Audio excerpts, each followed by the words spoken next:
A day in my life as Aryat na inahan na mo duty na sad.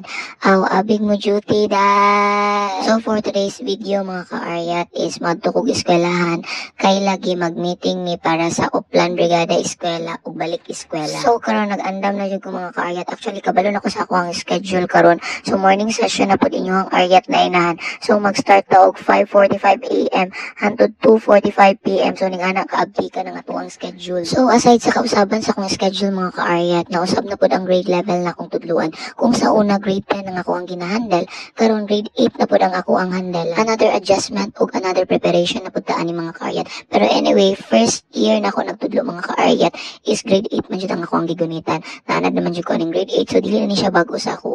Pero lagi another adjustment na pod. Pero sige lang ana man jud na life is full of adjustment. Magsige jud tag adjust maskin asa ta mapadpad. So balik ka diri mga ka-Aryat kani padulong na ko sa eskwelahan so nakapanghinuktok na lang gani yung Aryat na inahan. Ug nagunahuna og kaya bagyo na ako pero kay nakaya man sa uban. Of course kaya po na. So while nagamiting mi diri mga ka-Aryat, marag wala pa jud kay nagasink in sa ako na grade 8 advisor na jud ko. So mao to mga ka-Aryat, tamang observe lang jud ko sa palibot, tamang tamang sulat, tamang lingi-lingi sa mga kauban. Mao lang to. Thank you so much for watching. Bye.